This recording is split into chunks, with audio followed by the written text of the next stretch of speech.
Hello, everyone. Good afternoon, and welcome to the Run for Center Foundation's webinar, Midlife Eating Disorders When Aging and Diet Culture Collide. For those of you who don't know me, my name is Erin Byerly, and I'm your Alumni Services Coordinator, and I will also be your presenter or your moderator for today's online presentation. Before I introduce you all to today's presenter, Ashley Moser, LMFT CEDS, the Clinical Education Specialist at the Renfrew Center, I want to go over a few announcements and give others some extra time to. First of all, we are very excited to announce that day treatment programming is now available at the Renfrew Center of Coconut Creek. So now, in addition to the residential programming on-site, day treatment programming will be available 5 days a week for in-person care. This addition will allow our amazing team at Coconut Creek to continue to provide the excellent care to our patients as they move along their journey to recovery. We are also now offering the recently started multifamily group hosted in person at Spring Lane on Wednesdays from 6 to 7:30 p.m. So those in the area who are able to make it in person will be able to drop in as needed for this free group that will be led by eating disorder professionals. So this group is a great option for those looking to be better supports for their loved ones, some support on how to be a support and to understand the impact of an eating disorder on the family system and not just an individual. If you're looking for more support as an alum, we are hosting both in-person and virtual outpatient groups at the sites listed on this slide. If you're interested in joining any of them, you can reach out to our program information department at 1-800-RENFRU, and they'll be able to help get you started and kind of go through that process with you. We are also excited that we will be hosting another alumni panel discussion, Rediscovering Holiday Joy in Recovery, on Monday, December 9th. So this panel discussion will take place from 7 until 8:30 p.m. Eastern Time, and it will allow our alumni participants to hear from our alumni panelists about their story of treatment and recovery, and then answering questions from attendees about recovery and ways to continue finding and rediscovering joy in the holiday season while also maintaining. Sticking with the holiday theme, we have one more alumni webinar coming up in December, where I will be presenting on navigating the holiday stress while staying focused on recovery. This can just be another kind of helpful addition prior to the busyness of the end of the year and the holidays around that time. We are also still hosting our residential alumni support group monthly, with the next meeting scheduled for Tuesday, November 19th from 4 until 5 p.m. And then December, our last one of the year, will be on the 17th. I also want to remind our college-aged attendees that Coconut Creek does continue to offer specific college programming for those in treatment. And this can be a great option for those maybe starting treatment or thinking about starting treatment on winter break, but also wanting that additional support once the school year starts. If you are looking for any more specific support or have questions, please reach out to 1-800-RENFRU. You can learn more about the groups and all of the programming we are able to offer and figure out what's going to be the best fit for you. If you want to look at all of the events we have coming up, please go to renfrewcenter.com and then click on the events button.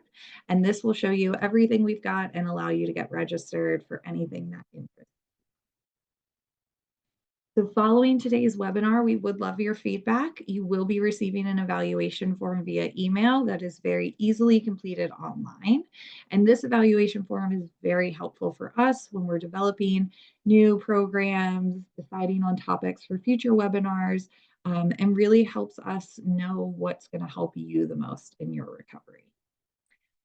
We will be doing question and answer following Ashley's presentation today. You can submit questions at any point in time during the webinar by typing them into the chat function, and we will hold off on asking them until Ashley has finished presenting, and then we'll be able to have a little more discussion. I would now like to introduce you to today's presenter. Ashley Moser, LMFT, CEDS, is a clinical education specialist at the Renfrew Centers. Ashley received her bachelor's degree in psychology from the University of Illinois Urbana-Champaign and her master's degree in marriage and family therapy from Northwestern University. Ashley has extensive experience in providing family therapy and clinical supervision with a focus in the treatment of eating disorders and co-occurring mood disorders. Ashley is a frequent speaker on the topics of body image, evidence-based treatment of eating disorders, and engaging families in the treatment process. So I will now turn it over to Ashley. Thank you so much, Erin. And thank you so much to all of you joining us today. I recognize that it is hard to find pockets of time like this in our busy schedules, especially this time of year. So I appreciate you dedicating this time to talking about eating disorders, especially within the midlife population. So I am very excited to be spending this time with you, and I'm very appreciative of the fact that you are choosing to spend your time talking about this really important topic.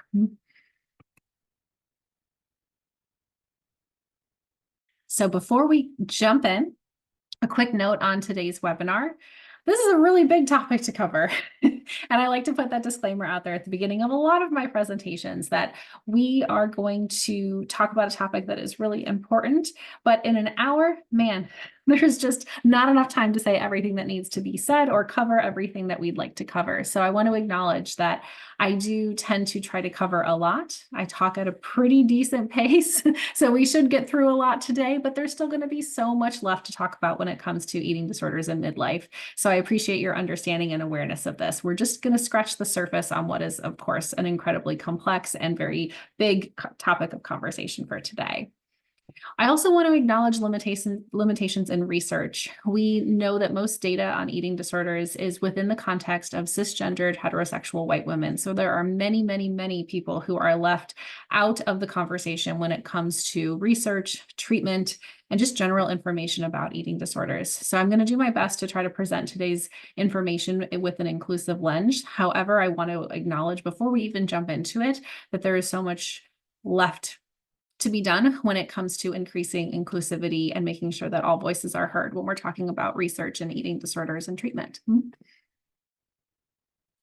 So without further ado, let's talk about eating disorders in midlife.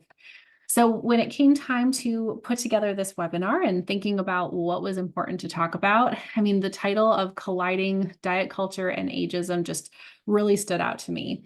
So first of all, I want to acknowledge that midlife in general is sort of an interesting kind of label to slap on a group of people. Like what the heck is midlife anymore anyway? Age expectancy has gone up significantly, and midlife could be just about anything you kind of want to call it. When I looked at research, there's a lot of information that kind of shows that right around age 35, if not through the age 65, is what we consider midlife in a lot of the research. I also see from 40 to 70. So it just depends on the research, but I would acknowledge that like that's typically the age range that we're talking about here. Even if you are, tuning in and logging on with us today and you feel like you're not a part of that population, please know that you are still going to have pieces of this, webinar that I think are going to be very applicable to bring into day-to-day life. So in talking about midlife, well, now that we've defined exactly what midlife is, when it was time to think about what would be a topic of a webinar that would be really beneficial, something that I myself, as someone who is in that age range of midlife, would want to talk about, one of the things that I think I personally experience, I hear my clients experiencing, and well, just about anybody else I bump into that's in this age range, is that there is a lot of pressure in a lot of areas. But I think two of the places that I hear it the most is when it comes to the ideas of diet culture and aging. There is so much pressure out there to fall into these categories of this idealized standard of beauty, of thinness, of value, and of worth. And where we see a lot of overlap is that, we have diet culture telling us that thin is the ideal, that is the beauty standard that we should be ascribing to and working towards and trying to achieve. We also have these ideals that come along with ageism, which we see a lot showing up in the beauty industry of trying to fight and defy the aging process, that aging is a bad thing and something that we should try to prevent looking like we are doing, even though we are all actively doing it even as we speak. And I think in midlife, the combination of this thin ideal and youth obsession really overlaps and puts a lot of people in this age range in a position of feeling like, man, I just can't win. I'm always fighting something. I'm trying to fight my size, my body, my shape. And I'm also trying to fight the appearance of aging, which I'm actively doing. And boy, do we spend so much time, energy, money on trying to do both of these two things at the same time. And in my opinion, when thinking about eating disorders from a midlife perspective, I think the overlap of these two systems and these two pressures and stressors really creates a real vulnerability for the development and maintenance of eating disorders. And so that's what we're going to spend the first portion of our webinar really talking about today. The overlap between these two increases our vulnerability to eating disorders, whether you've struggled in the past or not. Disordered eating feels like a way to try to get out of the midlife trap. But I'm here to tell you that there are other ways to do that. And that's what we'll spend the second half of our talk about today. So as I mentioned, there's a lot of pressures and stressors out there on the midlife population. Again, I self-identify as being a part of that population. And we are really inundated with messages that support both diet culture and anti-aging. So there's a lot of societal messages out there that reinforce that we should be defying and fighting the aging process, and that if you are to age, you should do so gracefully. And if you've done anything in terms of, giving birth or going through that process as a part of midlife or maybe earlier, that you should be bouncing back, that your earlier self was your best version of self, and you should be actively trying to get back to that. So through these messages, we're starting to internalize and have probably grown up with this ideal that aging is bad. It's unattractive, that we need to defy and deny our physical self and needs. Man, big vulnerability for eating disorders right there, right? That the natural aging process is something that we do have to fight, that it's part of our, expectation in this stage of life, that you go from living your life to now fighting for it. And that worth and value is really in appearance and size. I also hear a lot of messages around thinness offsetting aging. Well, maybe if I'm going to age, or if my hair is going to gray, or my skin is going to wrinkle, being thin offsets that by making me still valuable, worthwhile, attractive. And boy, again, that midlife trap, that overlap starts to really show up right there. And these messages are everywhere. They're in the media. We hear so much diet culture, weight stigma, ageism messages that are just happening in all forms of media. I mean, it's on the Today Show, it's on news headlines, it's everywhere. We see a lot of this showing up in social media. We are now more than ever very much aware and trying to keep up with the Joneses, but the Joneses aren't just next door, they are all over the world. And it feels like when we see other people who are our same age, have our same life circumstances, that we are then comparing, of course, our physical selves and trying to determine, like, are we good enough? Are we doing good enough? There's a lot of these messages that come from different communities. So depending on your different identities and backgrounds, there are a lot of different societal messages and standards happening there too. If you're a part of the workforce or have ever been a part of the workforce, we see a lot of ageism and age discrimination showing up there as well. Not in addition to weight stigma discrimination that we know happens and is rampant. This is even happening in medical communities. So as we're going for our routine physicals and doctor's appointments, the conversations around eating start to happen in midlife. And even our physicians are bringing to our attention that our bodies are changing and aging. And sometimes ageism and weight stigma and recommendations for what could even be considered disordered eating show up in our physicians' offices. So no wonder in midlife, we feel like this is like our call to duty, our call of action, that we are now not just focused on living our life, but we also have to be fighting for it, to stay valuable, to stay thin, to stay young, to stay attractive, to stay worthwhile. Because there are a lot of changes that happen in midlife. And when we think about that from a physical perspective, these are just some of the few that do happen. So no wonder this shows up in our doctor's offices, right? We have physical changes that are happening for us while we're going through midlife. However, the other part that I always find so interesting as I'm, putting together these types of presentations and taking a look at some of the physical changes listed, man, there is not a single one of these that there isn't a solution for, quote unquote, right? Whether we're talking about the diet industry or we're talking about the beauty industry, there is a product that we are being sold to try to change, fix, help us through these midlife physical changes, right? So there's something on the market, multiple things on the market, right? To address energy, to address weight gain, especially now more than ever with weight loss drugs. We see so much out there about trying to manage menopause and hormonal changes, muscle mass, sleep patterns, insomnia, sex drive and sexual function, tooth discoloration, hair thinning and gray, skin losing elasticity. I mean, like commercials and different advertisements are flashing through my head as I'm saying each one of these, because those messages that we're receiving through media are informing us that these average, normal, expected midlife physical changes are something we should do something about. That we can't just let this happen as it is, that naturally aging is not okay, because that tooth discoloration, I've got a product to sell you on that. That hair graying, we've got something to cover up your roots. If your skin is losing elasticity, we've got something to tighten and firm. There is a product out there that is actively telling you through advertisement that you should be doing something about natural occurring processes in your body. And if this is starting to ring a little true for you and you feel like we could say the same thing about weight loss and body size, you're right on, because the diet industry is saying the exact same thing. When body changes are taking place, again, midlife physical body changes, part of those are weight related, that again is something that should be fought, and that there is a product that we can sell you or encourage you to do to change and prevent this from happening. Because believe it or not, these changes that our bodies are going through are totally normal, expected, and there's nothing inherently wrong about them. But we've been told so many messages that tell a different story, and that the people around us have been told those messages too. So it feels like those different stories are very, very real. When we think about midlife body image, so there was a global study that I was able to pull from for this, and believe it or not, I guess it's pretty believable, weight gain is actually the most common symptom and almost the most bothersome symptom for most who go through the menopause process. That among women aged 40 to 55, the average 3-year increase in body weight is around 4.5 pounds. And out of all of the physiological changes that happen through this hormonal transition, the one that was the most bothersome was weight gain. And do you wonder why that is? We have so many messages telling us that weight gain is not okay, larger bodies are not okay. And so because of this, again, we can see where there's some consumerism that plays a part in this. And of course, it feels like eating disorders, there's a huge vulnerability created for the development and maintenance of any disordered eating or eating disorder.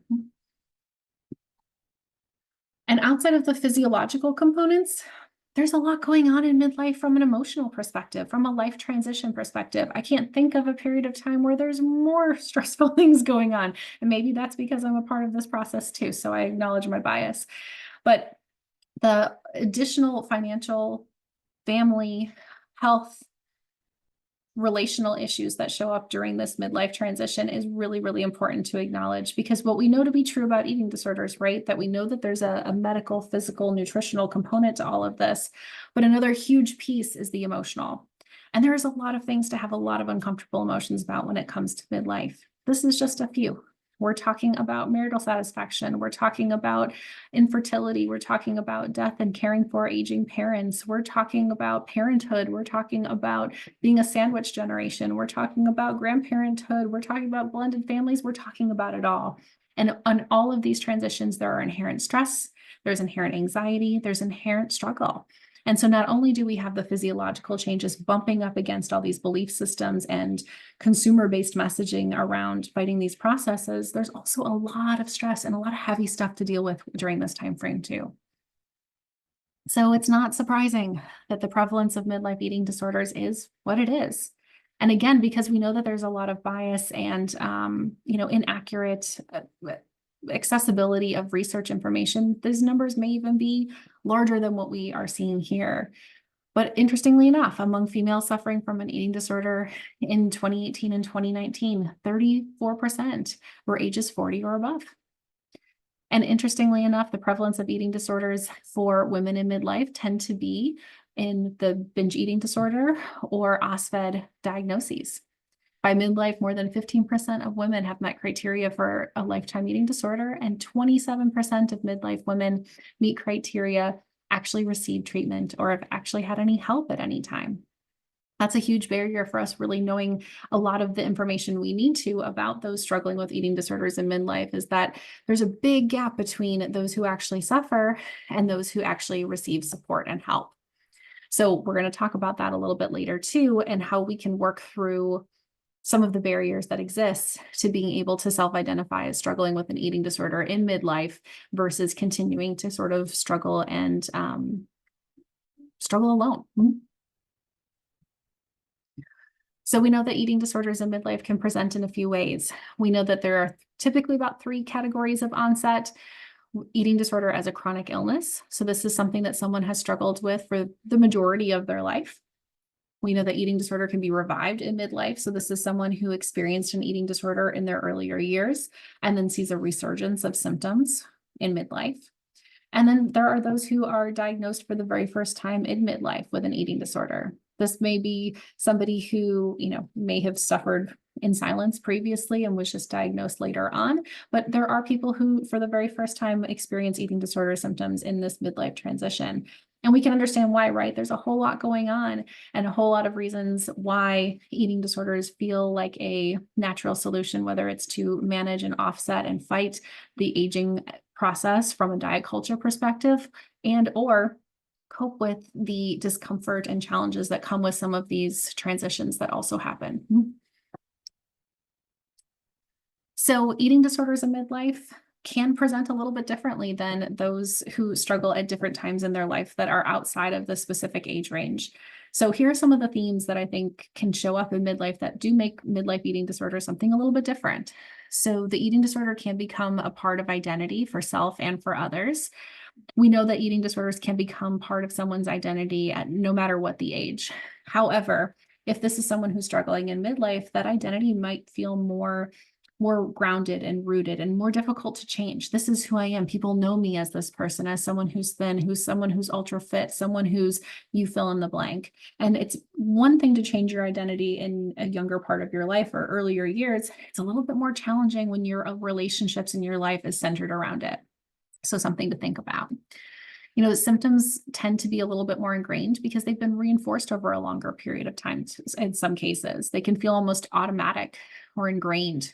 And because we know the more we do something, the more we feel like we need to continue to do it. So it's like riding a bicycle forwards for, 20, 30 years, and then, on a dime trying to start cycling backwards. It'd be really hard to do.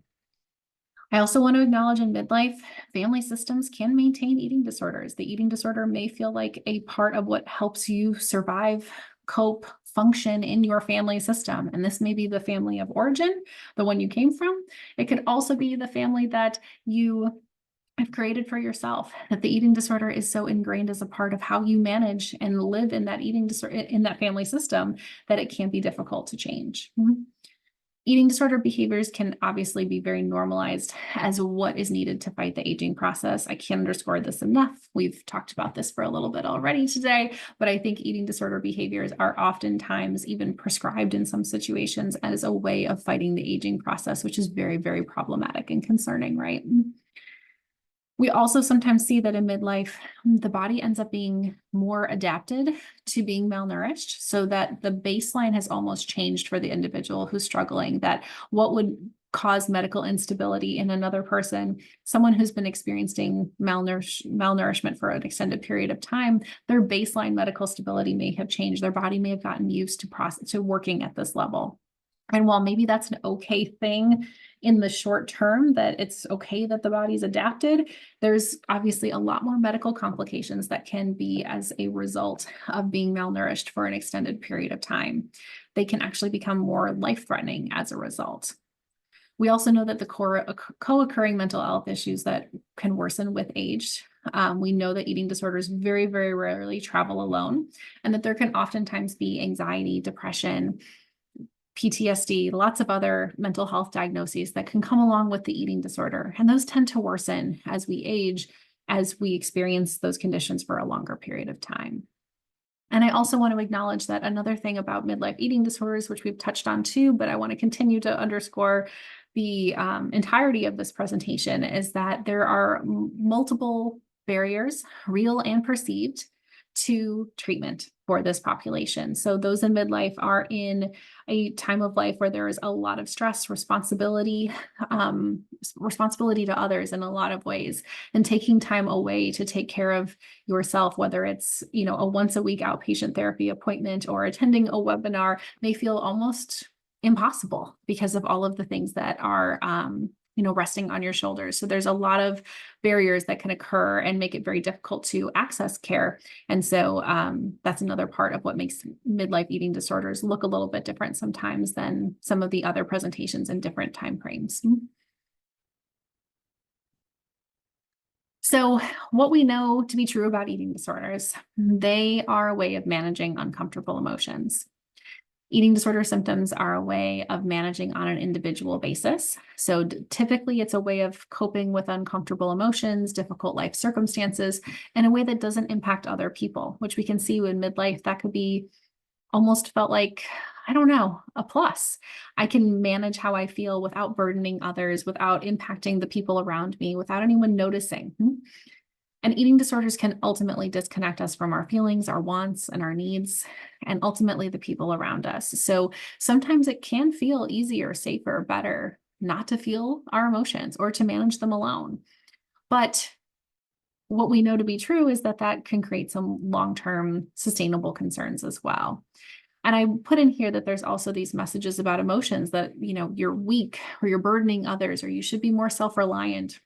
And those can also reinforce this belief that managing uncomfortable emotions is your individual personal responsibility. And the fact that they are uncomfortable in the first place is, somehow your fault or, a deficit within you. So interestingly enough, we see, eating disorders can help in a sense in the short term because it does feel better to engage in eating disorder behaviors than to risk the vulnerability of having to ask for help, of to lean on other people. But what we find is, of course, we would prefer that to be a better option, even if it is more uncomfortable, pretty much the whole way around.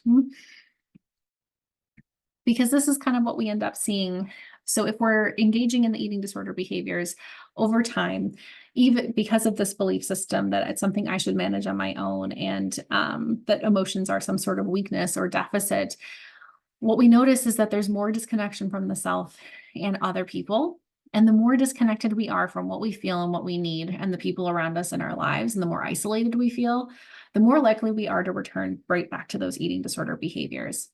I'm a really big visual learner, and so there's a lot of arrows and circles and overlaps in this presentation, which you'll notice. But this visual always is really helpful for me because I think some of the same reasons that we engage in the eating disorder behaviors actually create and maintain the reasons why we need the eating disorder behaviors in the first place. So around and around we go. And while this works in the short term, absolutely works in the short term to manage uncomfortable emotions and not disrupt family systems or burden other people, what ends up happening is that the more disconnected we become, the more ingrained and significant the eating disorder becomes. And there's some obvious long-term consequences there. So if all of these things are true, I know I typically bum everyone out at the beginning of my presentations, like, wow, diet culture, aging, eating disorders, oh my, like there's a lot here. So what exactly do we do about all of this? So, I've done a really nice job laying out this idea that eating disorders in midlife are absolutely maintained by not just micro individual factors, but also by these macro societal big picture messages as well. So what the heck are we supposed to do about this? The first thing I want to start with when it comes to like the what do we do portion of today's conversation is to say we need to ask for help anyway. So there is a million and one reasons, macro, micro, and everything in between, as to why we should not ask for help. We should keep it to ourselves. We should not burden other people. We are more happy and functional to others when we are problem-free and young and thin looking. But ultimately, at the end of the day, we're seeing so many more and more people be very unfulfilled, unsatisfied, and unhappy in midlife as a result of trying to not ask for help and not burden and to try to fight all of these messages in a very individualized way. So the first thing I want to say is that we need to ask for help anyway. We need to stop glorifying being martyrs, carrying too much, hustle culture, overworking, over responsibility. We need to unmask. We need to stop hiding the struggle. Life is tough for everyone, but in midlife in particular, we've got all of these extra factors that we're adding into an already complicated landscape. And we need to stop hiding from that.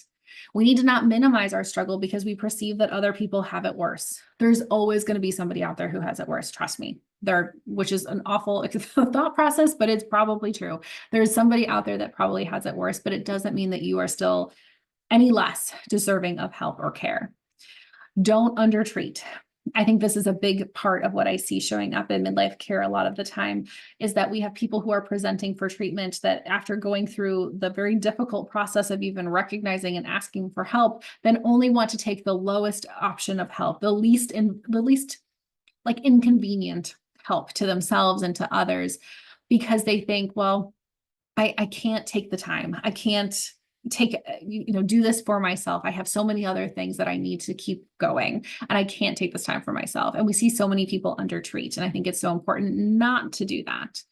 And I think it's also really important that when you are asking for help and when you are stepping up and saying, I need support, when we're talking about professional help in particular, let's make sure we're working with providers that are experienced in working with midlife eating disorder clients, because we can't take family systems models and plop them into midlife issues. We can't take adolescent lenses and just bring them over into a midlife population. Like, that doesn't work. I am not an adolescent. I do not want to be treated as such in my care in any way, shape, or form. And so we want to make sure any provider that we are working with is collaborative and respectful and experienced and transparent about care, that you feel like you are a partner and a collaborator, not someone who is getting like a top-down experience as you would experience if you were an adolescent or in a younger years of your life. Because again, we know there's a lot of barriers to care in midlife, and I continue to want to emphasize this because I want us to change this. Part of the reason why we should unmask and speak up is because we want more people in midlife to feel like they can access care, and we can push back against some of the stereotypes, stigma, and misinformation that's out there about eating disorders in general. Treatment and help is not just for females who are adolescents that are underweight, affluent, white, and medically compromised. I had a client even earlier today, had a family member say, I think I have an eating disorder, but I'm not underweight, so I guess I really don't. And she had to say to her family member, you don't have to be underweight to struggle with an eating disorder. And you have no idea what a big win that was, because it's taken us a long time to get to the place that we can say that and say that proudly. But I think that's so important, that this kind of misinformation, as demonstrated in this example, could prevent someone from actually seeking out eating disorder care, but they already disqualified themselves because of their size, and the belief that they have to be medically underweight or medically compromised in order to get care is just absolutely false.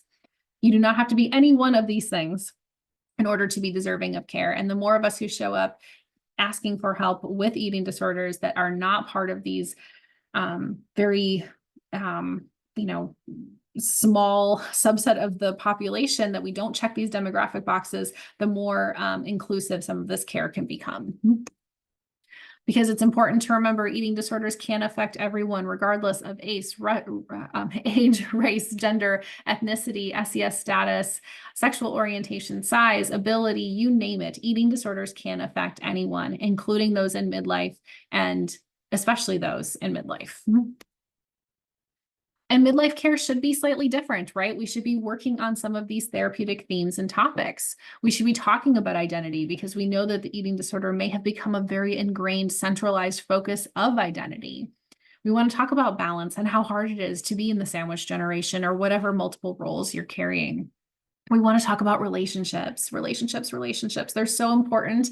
And especially in midlife, which we're going to talk a little bit later about, we're going to talk about that relationship satisfaction in midlife can actually be at one of its lowest points. So we especially want to be talking about relationships and how to improve our satisfaction and quality there. We want to be talking about sex and intimacy, if that's applicable. We want to be doing education on aging to understand more about what is normal, what is expected, what is a part of the aging process, because again, all we ever see in the media is all the things we should do to fight it, not necessarily normalize it. We want to talk about body image grief and acceptance, grieving the expectation of the body and grieving not meeting societal expectations in any one area is so important. Grief is a huge word to use here, because I think there is something about accepting and acknowledging and grieving not being a part of a standard or ideal, and what that does for us if we're not going to then try to change our body or change our appearance or fight our aging.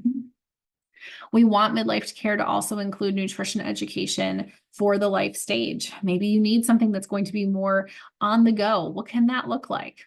We want the meal plan. We want nutrition to fit the person's life, not the person's life try to fit the meal plan. And working with providers that are collaborative can really help you with that. We want to make sure we're doing values work.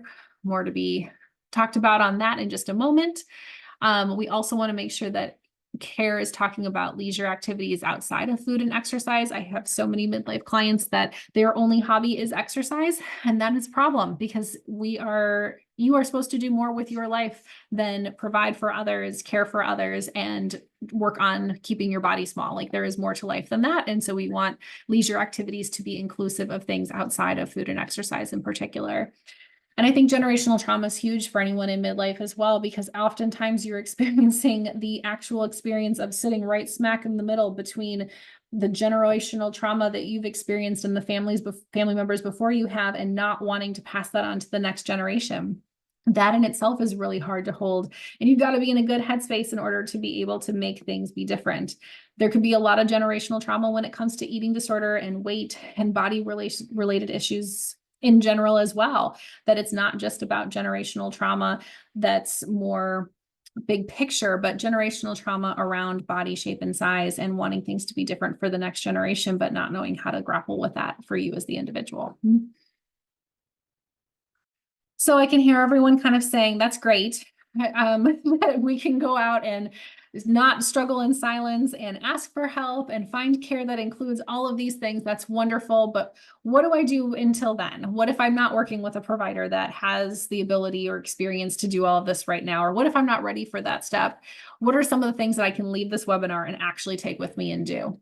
I always make sure to add this piece, whether I'm doing a provider presentation or straight to clients. I want to make sure we're talking about actual tangible things to take away, because it's so, so important that you feel like this was something you could invest in and take something away from today to sort of further this work. So let's say you're not ready to take that step to stand in your midlife struggle and ask for help, or you're working with a provider that you're needing to dive in further with some of this work. Here are some individual things that we can be doing to further this from our own, development without even, the connection to a provider sometimes.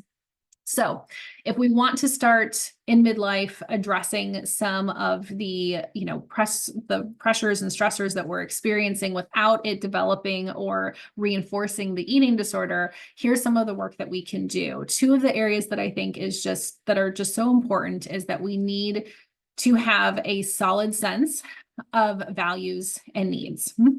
So values is what I care about, what's important to me, and needs are what I need in order to feel fulfilled, satisfied, content, cared for, connected, all of those things. So we need to be able to know what these things are in order for us to be able to shift away from being driven by some of the more disordered eating perspective and centering down and sitting in some of the emotions that we're experiencing. So when I think about values work, it's really talking about what we care about most. It's who we truly are or strive to be. It tends to be like our North Star to guide our decision making. And the question I'm always asking clients and asking myself, if I'm completely honest, is this action, is this behavior, is this in line with who I am or who I want to be? Values is trying to help us reprioritize what matters most to us. And I can guarantee the majority of people that even if you are entrenched in an eating disorder, that what you care about most is not actually losing weight.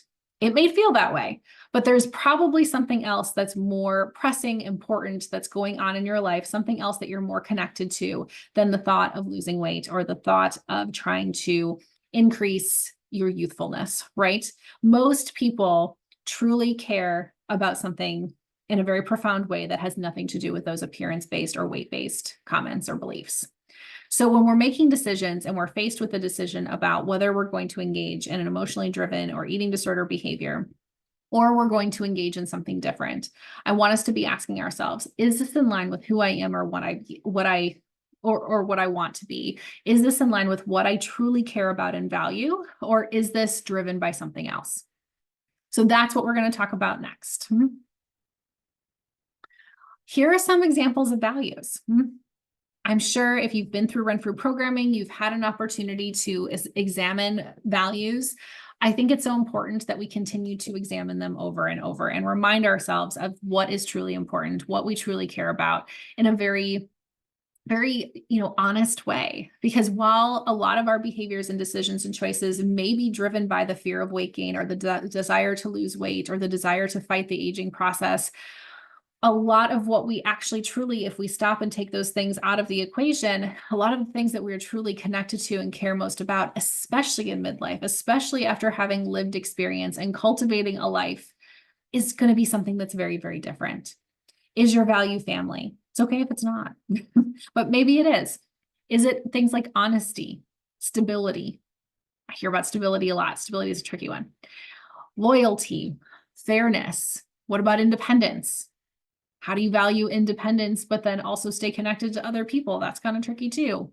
Do you value safety, health? How do you value health without also engaging in, anti-aging and diet culture types behaviors? Something to think about. Do you value authenticity, honesty? How about career?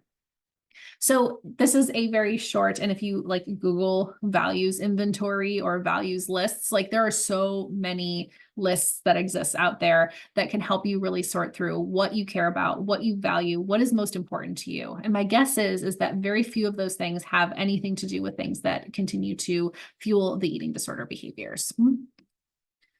And for those of you who've been through run-through programming, you will recognize the arc of an emotional experience. I'm bringing it into this presentation because, one, I bring it into every presentation, but two, I think it's really important for us to talk about how we can take the skill base that we have and we know and we love and bring it into our actual applicable lives. This is how we make the things we've learned come to life. So when I'm talking about values, what I'm really talking about is this red circled area right here, which is the short and long-term consequences, which is the C of the arc of an emotional experience.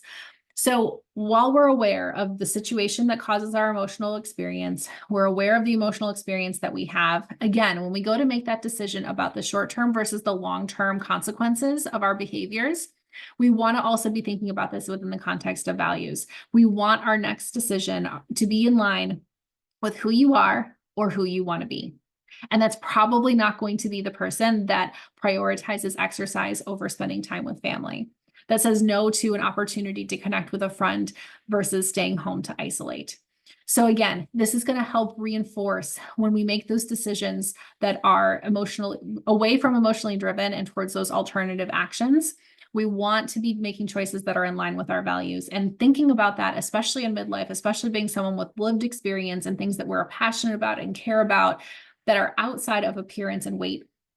We want to continue to connect with those so that our decisions are in line with our values and our priorities, not in line with the eating disorder and emotionally driven aspects of that. And I know I quickly touched on needs, but needs is another really important piece that we need to be connected to. So there's, of course, the values, the things that we care about. And needs are more of what we need in order to feel well, in order to feel whole, in order to feel satisfied, content, and connected. And like I said, there can be a lot of life dissatisfaction that can happen in midlife because of some of these influences of the messages coupled with the life transitions and stressors that occur. So when we think about having needs, sometimes it's really hard in midlife to even take the time to think about that because we're thinking about everyone else's needs, trying to take care of other people, other things. And sometimes we become invisible. There's a lot of presentations out there that talk about, midlife eating disorders are part of being like an invisible population to some degree. But I think it's because there's this piece of it that can come with it that is like needless. Like I want to not have needs in addition to not being hungry, in addition to not needing food. I don't want to need people, or I can't have needs because I'm a function to all, or I do so much. But no matter how you try to slice it, like as human beings, we all have needs. We need food, we need love, we need connection and care. We need to blink. I mean, all of these things are just things that we absolutely need and are a part of the human experience. And so here are some examples of things that just every single person needs and is entitled to regardless of the messaging that you received. So everyone needs to be seen and heard, understood, validated, acknowledged, safe, known, remembered, thought of. And again, you can probably go online and do a quick search and find 1.5 million more, examples of what needs are. But these are some of the most common ones I hear about, especially in working with midlife clients. And when we think about needs, needs, again, going back to the arc, needs are a part of the arc. A lot of the time when our emotional experience is going off, this red circle portion, our physical sensations, our thoughts, our behaviors, our urges, typically our emotional response is in response to an unmet need. I didn't feel seen. I didn't feel heard. I didn't feel cared for. And if I'm not feeling those things, that may drive us to engage in emotionally driven behaviors like an eating disorder behavior, instead of, if those needs are being met or we're connected to those, being able to ask for our needs to be met. Because we know the eating disorder, while it in the short term feels like it meets our needs, does not actually meet our needs on a big picture level. We don't feel more known, seen, heard, loved, remembered because of our eating disorder. If we're going to feel those things, we're going to feel them because we're expressing our needs, asking for them, and connecting.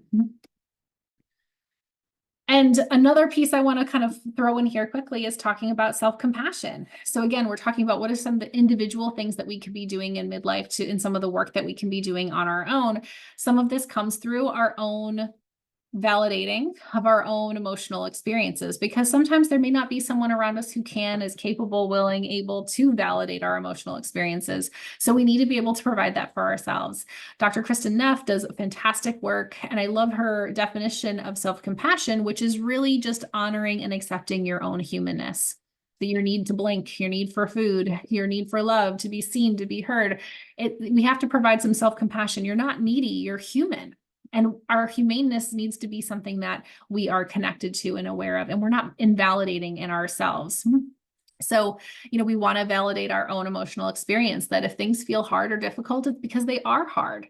And that compassion can oftentimes come from context, that it makes sense that I feel how I'm feeling, that no wonder I feel this way. And it's okay, normal, or expected that I'm feeling how I'm feeling. And that's how we can bring that into the arc again with the antecedents. So if we know that something is bringing up, strong emotional experiences for us, instead of telling ourselves that we shouldn't feel that way, we can't feel that way, there's something wrong with us for feeling in that way, how can we look at our history and understand why we feel that way? There's probably a pretty darn good reason that you're having the feelings that you are, and paying it connected to your antecedents, to your historical antecedents in particular, your lived experience, is so important to create a context to be able to validate that no wonder I feel this way because of what I've been through, or how this reminds me of something else. And I can't do a presentation without bringing in relationships, because I do think that they are the hardest thing we ever do as people and so important all at the same time. When I think about the midlife trifecta that I like to call it, we again are taking that overlap of ageism and diet culture, but we're throwing in this third component of relationship status and satisfaction. And like I've mentioned, relationship satisfaction for some is oftentimes at its lowest in the midlife time frame. And it's because of all of these relational transitions and stressors that can happen. But what can we do about it, right? We know that there's something there and something we can maybe try to address. Eating disorders function in relationships. So whether you're in a romantic relationship, we're talking about friendships or relationships with family members, eating disorders can function as a distraction, a disconnection, false sense of control. Sometimes the eating disorder is the most reliable, dependable partner we've ever had. And if that's the case, no wonder it's so reinforcing and difficult to kind of break loose from.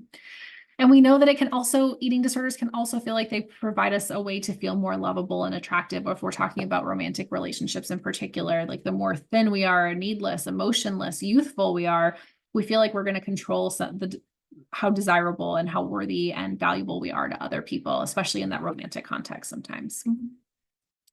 But again, the behaviors that we're using in the eating disorder actually disconnect us from other people, right? We talked about that at the beginning. And so if we're always disconnecting, shutting down, isolating, lashing out, distracted, we're not going to be very connected to the people we want to be connected with. And the eating disorder is not actually going to get us there. But what is? Being able to express those needs that we talked about. I need to feel safe, seen, heard. I need this. I want. It would help. You could. And I put this big like star exclamation point that says, but it's not going to change anything. Cause I hear that maybe a million times a week. Why should I express myself? Why should I ask for my needs to be met when I know nothing's going to change? It's not always about changing the other person or expecting a changed response, but there is something that changes within you when you can identify what you need and ask for it, regardless of if that need is being met. Can there be things to work down the road when it comes to that? Absolutely. But we need to start right at the beginning with our controllables, which is our ability to say, I need this. This would make me feel seen, heard, loved, cared for. And practicing expressing that can be really, really valuable. I've got tips for communication in here.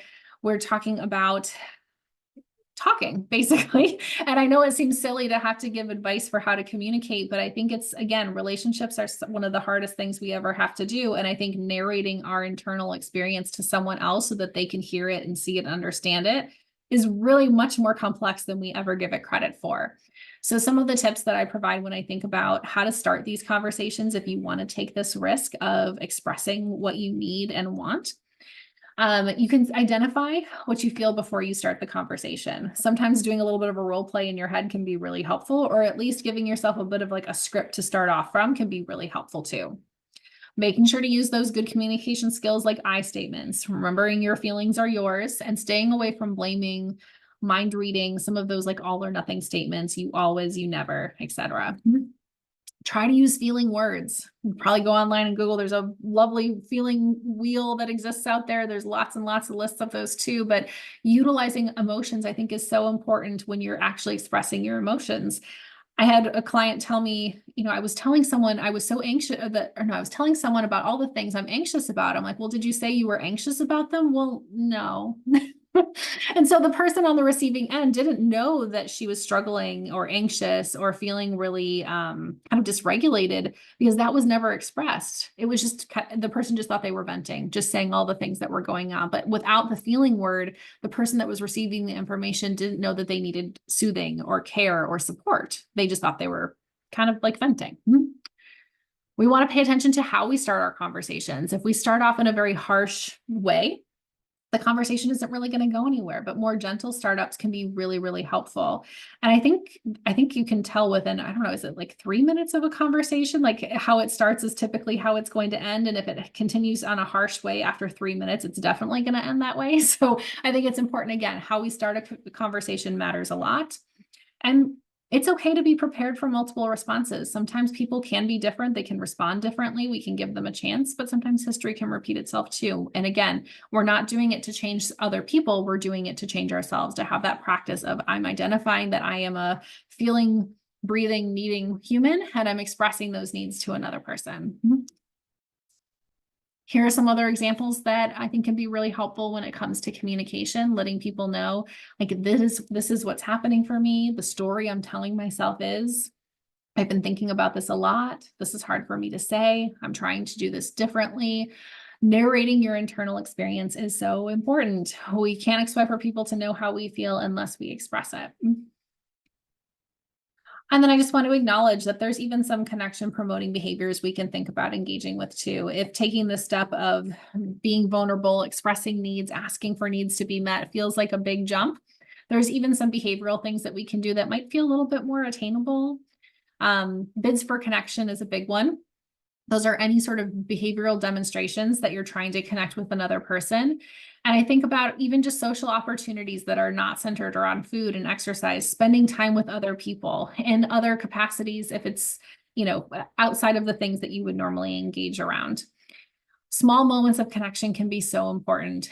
Sending a text that you're thinking of someone, that you appreciate them, expressing love. I have a lot of clients who communicate better over text than they do verbally, and maybe that's a place to start. We also want to just try to decrease our distraction in general. Being more connected to others probably means putting our phones down more and having eye contact, tuning our body towards people, actively listening, and then even paying attention to your greetings and goodbyes. Do you, look people in the eye when they're leaving and when they come home? It's kind of that attachment stuff, right? Like how people leave and how they come back. Do you notice it, acknowledge? Do you say, I hope you have a great day, or I missed you, or wrap your arms around someone when they're coming home? All of these can be connection promoting behaviors in relationships that, again, if we know that relationship satisfaction can go down in midlife, finding ways to increase connection and improving the quality of those social relationships can really be beneficial too. So in conclusion, our ultimate goal coming out of today's conversation is we want to increase our personal connection to our values and our needs, because we're then going to be able to align our behaviors to match, which will increase a sense of self and identity outside of the eating disorder and will decrease our vulnerability to this mass messaging that we experience that promotes diet culture and anti-aging. And I just want to reinforce some of the things that I said kind of mid-presentation. In midlife in particular, we need to unmask. We need to stop hiding the struggle. We need to stop minimizing and undertreating ourselves. And we need to seek help that's experienced to meet our needs. And so these are a lot of big asks, and I recognize that it's a lot of things to kind of cram into a short period of time, but I wanted to give as many skills and as many jumping off points for you all as I could. This population's near and dear to my heart, because as someone who's also in midlife, I think it's tough, and I want to make sure that any opportunity we have to have conversations, we can bring in some of these ideas.